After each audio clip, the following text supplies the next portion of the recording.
There's a comfortable lie you've been taught since childhood, that powerful people choose allies based on friendship, affinity, or good energy. They don't. They never have. And the sooner you accept this, the fewer times you'll be discarded without understanding why. The real world doesn't work like self-help books. It operates through politics guided by reality, not ideals. You can be competent, loyal, well-intentioned, and still be ignored by those in power. Not because you're worthless, but because you don't generate a clear advantage. Machiavelli had already exposed this centuries ago. Power is not driven by gratitude, but by self-interest, calculated fear, and strategic protection. The end justifies the means when the goal is to cease being merely useful for a moment and become necessary. Billionaires don't seek friends. They seek those who strengthen their territory, protect their position, and expand their influence without threatening their ego. That's why often those who seem less capable advance faster. They understood that it's better to be feared than loved when love doesn't generate leverage, and that the appearance of virtue is worth more than naive virtue. In this video, you'll access rules that are rarely spoken aloud. Rules that explain why some always enter the right rooms while others stay outside trying to please. You'll understand how to create strategic value, how to operate with calculated use of psychological force, and how to build radical autonomy so you never again negotiate from a position of need. If you apply this, your posture changes, your voice changes, the game changes. The question is simple. Are you ready to stop being a pawn and learn to play? If something inside you awakened while listening, don't ignore that feeling. This channel isn't about videos. It's about memories. Remember who you were before the fear, before the exhaustion, before the silence. Each new video here is a different reflection of your own soul, an invitation to understand what the world never taught you. The power you seek outside has always been within you. If you feel that this journey speaks to what lives silently within you, sign up now. Not to follow yet another creator, but to reconnect with something the world tried to make you forget. Because here, every word was made to heal, each reflection to awaken, and each video serves as a reminder you are not alone on the path back to yourself. Click on subscribe and turn the algorithm into a daily reminder of who you really are. There's a silent mistake many people make without realizing it, believing that effort, kindness, and competence are enough to move the world. They work hard, deliver more than asked, arrive early, leave late, solve problems, and yet they are ignored. It's not a lack of merit, it's a lack of understanding of the game. Machiavelli already warned that politics guided by reality, not ideals, requires understanding how the game truly works. Power doesn't respond to intention, it responds to concrete advantage. Those who enter thinking they will be rewarded for being correct discover too late that they have become pawns. Players don't ask for recognition, they occupy positions. And while some try to please, others accumulate virtue and await the right moment for fortune to act. The world is divided, whether we like it or not, between those who move and those who are moved. Players understand that relationships are not sustained by goodwill, but by strategic utility, mutual protection, and a cold reading of real human nature. Powerful people don't need friends in the romantic sense of the word. They need reliable resources, mirrors that reinforce their vision, and structures that prevent them from being hated. This is where many get lost. They confuse proximity with relevance. The end justifies the means when the goal is to cease being disposable. Those who operate solely on morality end up crushed by those who operate in self-interest. It's not cynicism. It's constant adaptation to how people really function, not how they would like them to function. Machiavelli went straight to the point. Fear, vanity, and convenience drive more decisions than fine speeches. This explains why talented people remain invisible while others, technically mediocre, advance rapidly. They understood the game first. They created their own loyal armies, learned the calculated use of force, sometimes symbolic, sometimes silent, and mastered the appearance of virtue without becoming its prisoners. Those who haven't yet understood this feel a strange emptiness. They work, they give of themselves, but they reap no rewards. This emptiness is not failure. It's a sign of strategic misalignment. And it only begins to make sense when one realizes that before playing well, one must stop trying to shine for those who control the spotlight. The first mistake people make when entering positions of power is confusing merit with ostentation. They believe they need to prove their knowledge, demonstrate their repertoire, intelligence, and technical expertise. This seems logical, but it's fatal. Machiavelli observed something unsettling. Powerful people are often also the most emotionally fragile. The position they occupy amplifies vanity, insecurity, and fear of being replaced. When someone appears trying to shine too brightly, the internal alarm goes off. It doesn't matter if the intention was good. Politics guided by reality, not ideals, teaches that appearing better than one's superior is always dangerous. The end justifies the means when the means are strategic survival. Those who don't understand this end up excluded without even realizing why. The correct strategy is counterintuitive. Dim your own light so that the other person's appears brighter. This isn't submission, it's the calculated use of force. Instead of presenting an idea by saying, "I thought of that," say, "This resonates strongly with what you've been advocating." It's the same idea, but now it reinforces the other person's self-image. Feed their vanity like someone building camouflage. Let them have the public glory while you assume the silent influence. This is a classic example of the appearance of virtue applied intelligently. Avoiding being hated in this context is more important than being admired. Better to be feared than loved, yes, but first be necessary. In practice, this means observing before acting. If you're in a company, notice who needs to feel like the visionary. In a meeting, observe who defends ideas with more emotional than rational attachment. Present contributions as extensions of their thinking.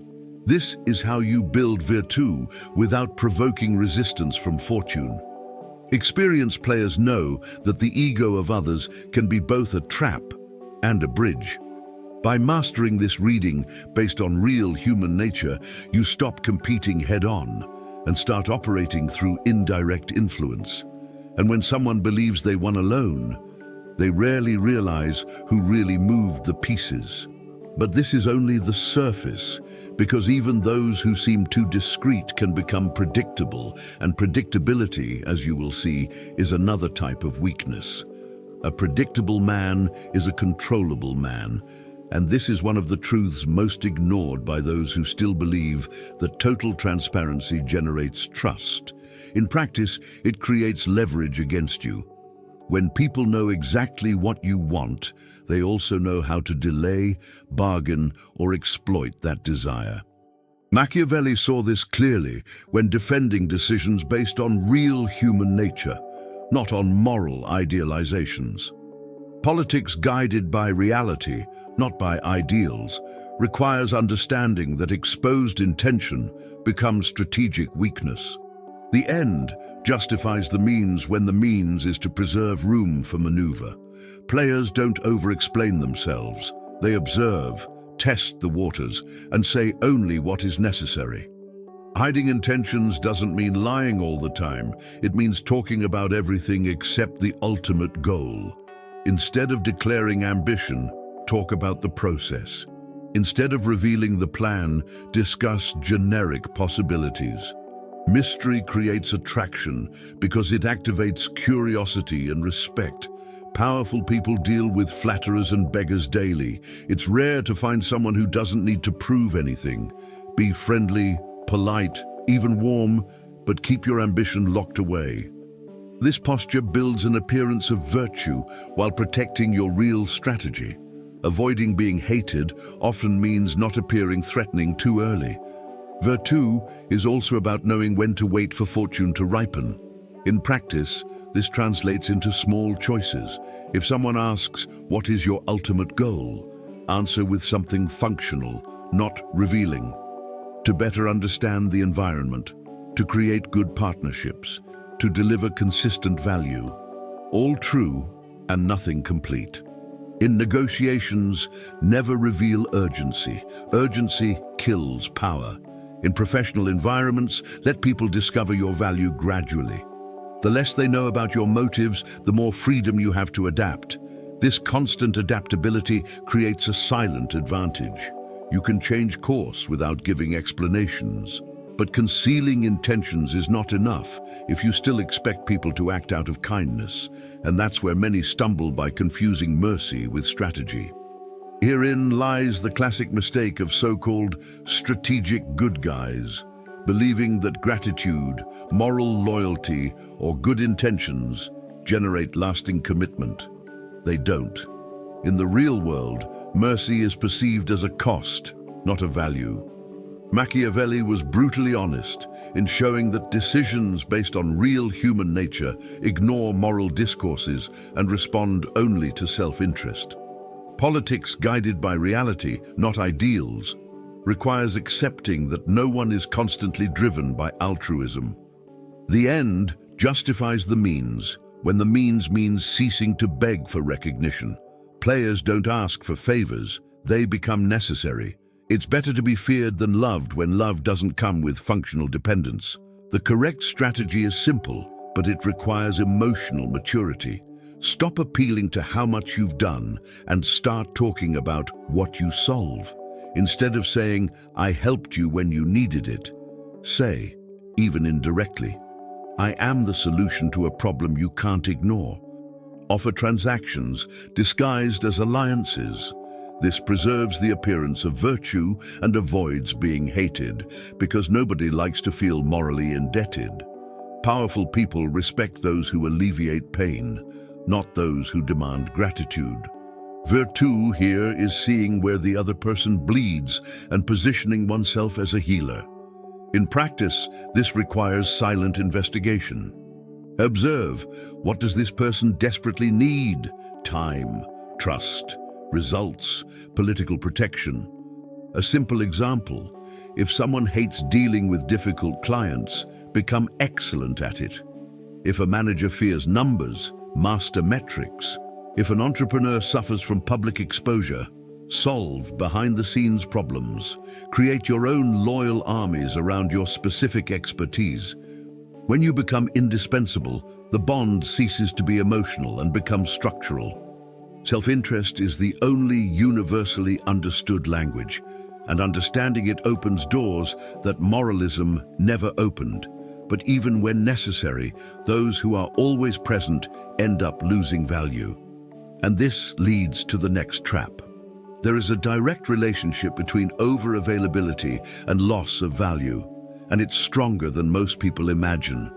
Those who are always accessible, always ready, always responding, become mere scenery. Machiavelli already understood that power respects limits, not unrestricted surrender. Politics guided by reality, not by ideals, shows that scarcity creates value in the same way that abundance creates contempt. Powerful people respect time because time is the only resource that not even fortune can replenish. The end justifies the means when the means is to move from the always available shelf to the strategically rare category. Strategic absence isn't coldness or childish games. It's the calculated use of force. The logic is simple. Be warm when present and silent when absent. Deliver real value, then disappear. This movement activates something powerful in the human brain known as the Zeigarnik effect. What doesn't close remains occupying mental space. When you disappear at the height of interaction, your image doesn't end, it echoes. This is a sophisticated form of apparent virtue. You don't make yourself important, but you also don't overexpose yourself. Avoiding being hated often involves knowing when to leave before you get tired. In practice, this means learning to say no now, without aggression, not responding immediately to every message, not accepting every meeting, not over-explaining when you can't be present. A simple example: instead of always adapting your schedule to others, create specific time slots. This signals radical autonomy without confrontation. Virtue here is understanding that constant presence dilutes impact. Players know that whoever controls their own time controls their own value. And when your absence begins to be noticed, you start to exist not only in physical space, but in the mind, which paves the way for an even deeper connection, built not through words, but through reflection. There's an uncomfortable truth that Machiavelli would understand effortlessly. Almost everyone is deeply in love with themselves. It's not just superficial vanity, it's a psychological need. The common mistake of those who want to connect is trying to impress by talking about themselves, their own history, their own achievements. Politics guided by reality, not by ideals, teaches the opposite. Those who talk about themselves quickly lose power. Powerful people don't want to be convinced, they want to be confirmed. The end justifies the means when the means is to stop competing for attention and start directing the focus to where it already is, the ego of the other. The strategy here is elegant and extremely effective. Become a mirror. Reflect back the image the person has of themselves, or better yet, the image they would like to project. This involves subtle details, similar speech rhythm, aligned vocabulary, mirrored body posture, even the level of emotional energy. This process creates unconscious neurological synchronization, generating the silent feeling of, "He is like me." It's not empty theatrics, it's the calculated use of psychological force. The appearance of virtue acts as social glue, while virtu appears in the precision with which you adjust the reflection. In practice, observe carefully. If the person sees themselves as visionary, reinforce that narrative when commenting on strategic decisions. If they see themselves as ethical and fair, validate moral choices with careful language. In corporate environments, this can be done by saying things like, "This decision shows your long-term vision." In personal relationships, simply recognize traits that the other person wants to protect. When someone looks at you and sees the best version of themselves, an automatic bond is created.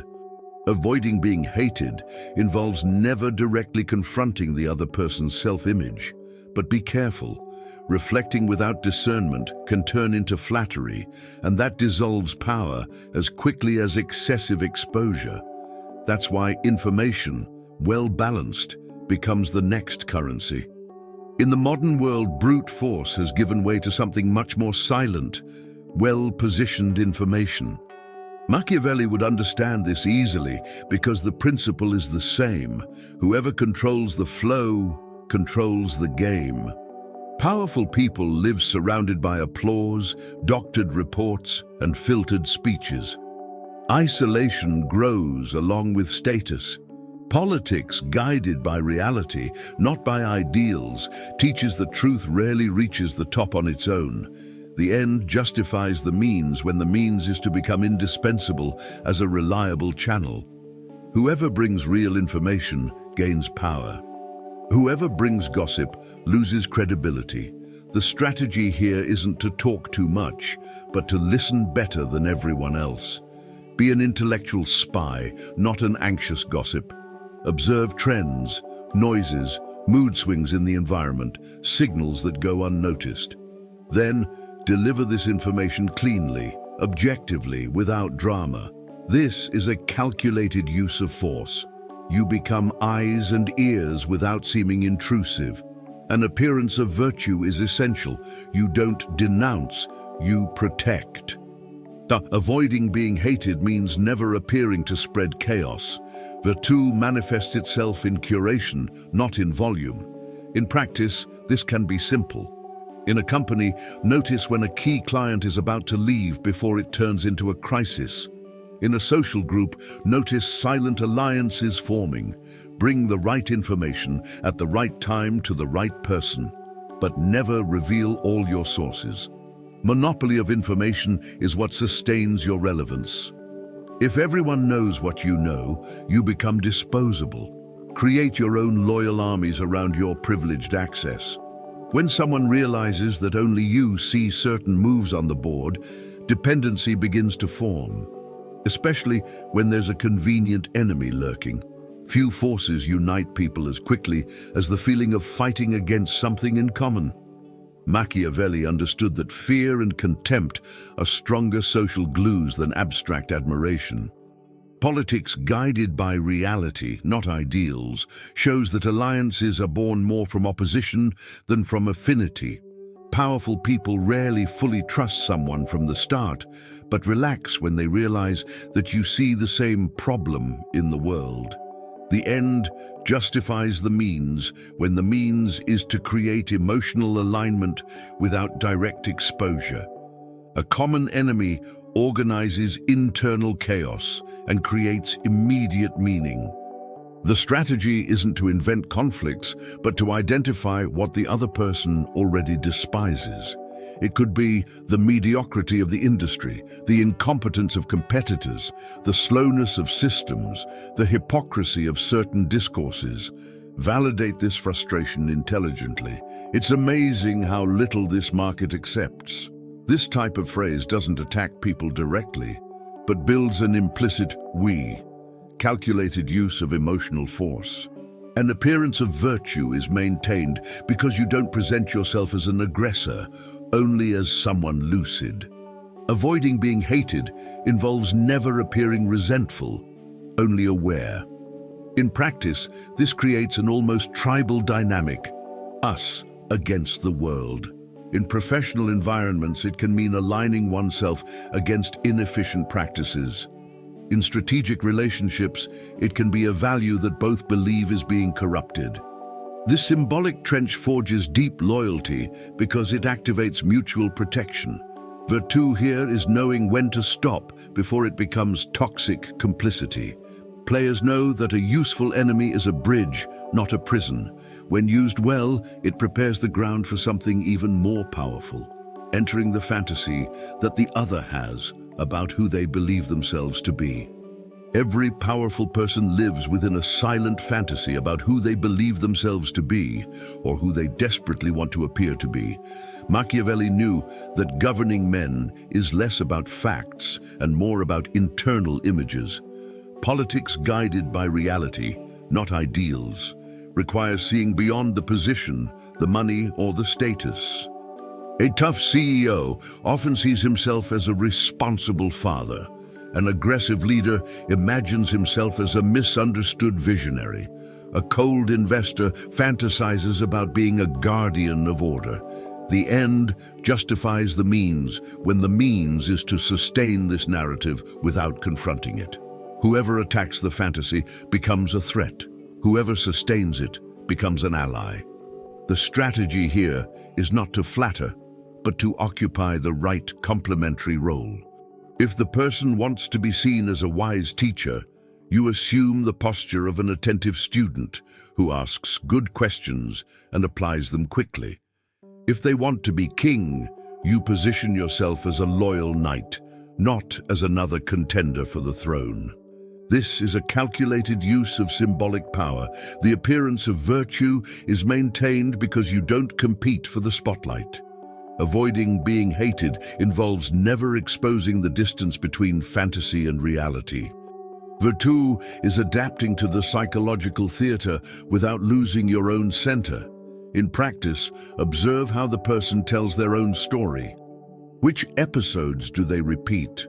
Where do they position themselves as a hero? Reinforce these points with strategic language.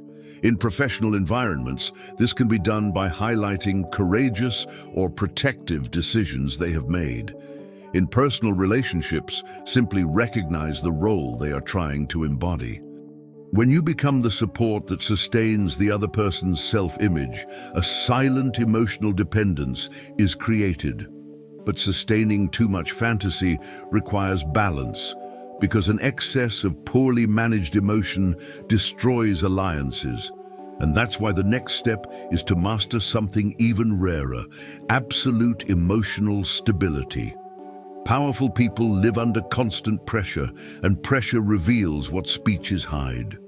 Machiavelli already intuited that whoever governs emotions governs situations. Politics guided by reality, not by ideals, shows that power environments are saturated with urgencies, conflicts, and unresolved dramas. Most arrive bringing problems. Few arrive bringing calm. The end justifies the means when the means is to become the point of stability in chaos. Whoever reacts in the same tone becomes noise.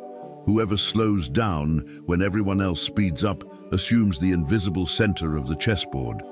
Better to be feared than loved here means being respected for emotional predictability, not for explosions. The strategy is simple to understand and difficult to execute. Regulate yourself to regulate the environment. When the other person is frantic, you speak more slowly. When anger rises, you stabilize your breathing and posture. This calculated use of emotional force creates immediate contrast. An appearance of virtue emerges because you don't judge, you only resolve. 3 words change everything when spoken with conviction. It's resolved. They communicate competence, protection, and control. Avoiding being hated involves not competing in the other person's emotional field. Virtue is choosing functional silence instead of an impulsive response. In practice, train micro-habits. Pause before responding to difficult messages. Lower your voice volume in tense meetings. Arrive with solutions, not explanations. In professional environments, be the one who organizes priorities when everyone else panics. In strategic relationships, be the sanctuary where problems rest. Create your own loyal armies around your ability to weather storms. When someone associates your presence with relief, you become indispensable without asking for anything. But too much calm can also turn into rigidity, and rigidity is predictable. Therefore, the next step requires something even more sophisticated: absence of form. Machiavelli admired the fox not for its strength, but for its adaptability, and this is a lesson that transcends centuries. Those who are rigid become easy targets. Politics, guided by reality, not ideals, shows that the world punishes those who cling too tightly to a fixed identity. Today, you may need to be firm. Tomorrow, almost invisible. The end justifies the means when the means is survival in unstable environments. Powerful people constantly test you. They want to see if you always react the same way. If you do, you've lost. Virtue is learning not to offer an easy pattern of attack. Absence of form is not a lack of principles, it is the calculated use of behavioral force. Some days you will be assertive, direct, almost harsh. On others, flexible, submissive, conciliatory. Bruce Lee summed this up better than many treatises. Be water. The appearance of virtue remains because you adjust without confrontation. Avoiding being hated requires knowing when to advance and when to retreat without lengthy explanations. Those who change form confound attempts at manipulation and dismantle power games before they solidify. In practice, this means reading the environment before acting. In an aggressive company, perhaps strategic silence works better than moral positioning. In an insecure group, firmness conveys security. Adapt your language, posture, and pace to the culture of the person in front of you. Blend in when it's not your time to stand out, and only stand out when it matters. Decisions based on real human nature require this flexibility. Those who have no form cannot be affected, and this momentary invisibility prepares the ground for something even more crucial, making your presence felt even when you're not there. Here is one of the most misunderstood and most powerful laws of Machiavelli's thought. Creating dependence is not about emotionally trapping someone. It's about becoming structurally necessary. Politics guided by reality, not ideals, teaches that relationships last as long as they solve critical problems. The end justifies the means when the means is to move from the replaceable category to the irreplaceable category. Powerful people respect those who sustain the functioning of their world. Virtue at this point is understanding that affection passes, but systems remain. The strategy is surgical. Find an essential task they detest and master it like no one else. It could be a problematic client no one wants to deal with, a technical process few understand, a sensitive system that sustains the business. Seize that nerve center. An appearance of virtue is fundamental. You don't sell yourself as indispensable, you simply deliver consistently. Avoiding being hated requires never flaunting the power you possess. The calculated use of force here is silence. The less you remind the other person of the dependency, the more solid it becomes. In practice, think of keys that few possess, software that only you know how to adjust, a relationship that only you can keep stable, an information flow that passes through you first. Become the bridge, because bridges aren't burned without collapsing. Create your own loyal armies around your core competence. When someone starts thinking, "What would I do if he left?" the leverage has already shifted. But dependence without direction becomes chaos, and that's why true power emerges when you control not only the function, but the options. There is an illusion that underpins almost all power relations, the feeling of choice. Machiavelli understood that whoever writes the menu is rarely the one who chooses the dish. Politics, guided by reality, not by ideals, reveals that the most powerful person is not the one who decides last, but the one who structured the possibilities from the beginning. The end justifies the means, when the means is to guide decisions without needing to impose anything. People believe they chose freely, when in fact they walked down a pre-designed path.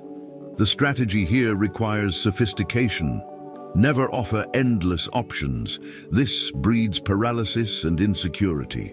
Structure closed and rational choices. We can follow path A, which carries risk X, or path B, which generates Y. Both lead to where you consider acceptable. This is a calculated use of intellectual force. The appearance of virtue is maintained because you don't command, you only organize. Avoiding being hated involves never appearing controlling, only clear. Virtue is understanding that clarity, for many, is an emotional relief. In practice, this can be applied to meetings, negotiations, or personal decisions. Instead of asking, "What do you think?" present already filtered scenarios. In projects, define deadlines and scopes before asking for validation. In strategic relationships, conduct conversations with directed, not open-ended questions. Decisions based on real human nature respect people's cognitive limits. When you construct the field of choice, the other person signs off on the decision, believing they were its author. But this type of control only works when you don't desperately need the result. And this leads us to the final paradox. Here's the paradox that Machiavelli would understand, with a half smile. To connect with powerful people, you can't need them. Politics guided by reality, not ideals, reveals that emotional dependence exudes neediness, and neediness weakens any negotiation. The end justifies the means, when the means is to sustain radical autonomy. Whoever enters a room seeking approval surrenders power before the conversation even begins. Powerful people sense psychic hunger from a distance. Virtue at this point is sitting at the table, knowing you'd be fine if you stood up now. The strategy is to build your own kingdom, however small. It could be an independent source of income, a rare skill, your own network, or a side project that sustains you. The appearance of virtue remains because you don't flaunt independence, you live it. Avoiding being hated involves not challenging the other person's ego. Simply don't need it. It's better to be feared than loved when the fear is silent, the fear of losing you. The calculated use of force here is internal. When you don't plead, your voice falls, your body stops moving, eye contact becomes firm, the atmosphere changes. In practice, this means entering conversations with a genuine willingness to walk away, not accepting bad terms just to maintain the relationship, not over-justifying, not negotiating in haste. Create your own loyal armies outside that specific table. Decisions based on real human nature show that the person willing to leave has all the leverage. When you connect from a place of wholeness, not lack, negotiation ceases to be pleading and becomes an exchange. And this final energy, calm, firm, autonomous, is what closes the cycle of laws and opens the choice that few have the courage to make. Yes, all of this is cold. Yes, it's calculated. And yes, many people prefer to pretend it doesn't work that way. But Machiavelli never wrote to comfort, he wrote to reveal. Politics guided by reality, not by ideals, shows that the world wasn't built on embraces, but on a precise reading of real human nature. The end justifies the means when the means is to stop being used without realizing it. Those who insist on operating only out of goodness become pawns in the game of those who understood the rules too early. Players aren't evil, they're lucid. They learn to use the appearance of virtue without becoming its hostages and to apply the calculated use of force without generating unnecessary hatred. These laws don't exist to turn you into someone cruel, but into someone conscious, avoiding being hated, understanding when it's better to be feared than loved, knowing when to disappear, when to speak, and when to be silent. All of this is protection. Virtue is not constant aggression. It's inner mastery combined with constant adaptability in the face of fortune. Powerful people are not monsters.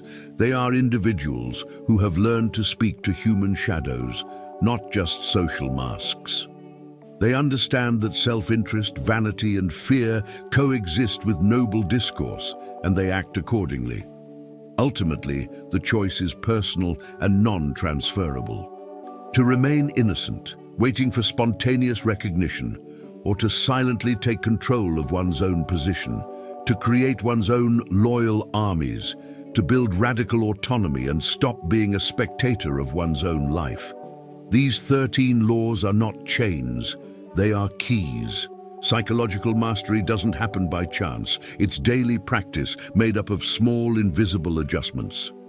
The true contract here is not with the world, but with oneself. The decision to never again enter a game without knowing who is moving the pieces. Now, the inevitable question isn't whether this works. It's what you're going to do with this knowledge.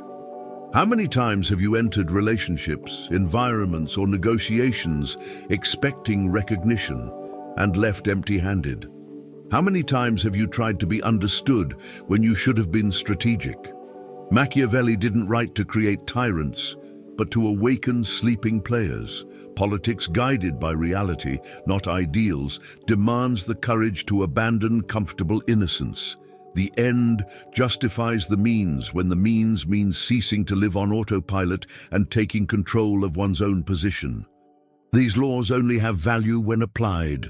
Observe your relationships this week. Where are you overly available? Where are you over-explaining? Where are you asking when you should be structuring options? In which situations could you use more silence, more strategic absence, more radical autonomy? Power isn't about shouting louder, but about understanding better. It's better to be feared than loved when love makes you disposable. Avoid being hated when the strategy calls for subtlety. Building your own loyal armies isn't about people. It's about skills, systems, and inner clarity. If something here bothered you, great. Discomfort is a sign of growth. Now I want to know, which of these laws do you feel you've violated the most so far? And which one will you start applying immediately? Leave it in the comments. This is the first step for those who stop being spectators. If you want to continue learning how to read people, master invisible games, and position yourself intelligently in the real world, subscribe to the channel and turn on notifications. Here, the conversation isn't about cheap motivation, it's about silent power, strategy, and choices that change destinies.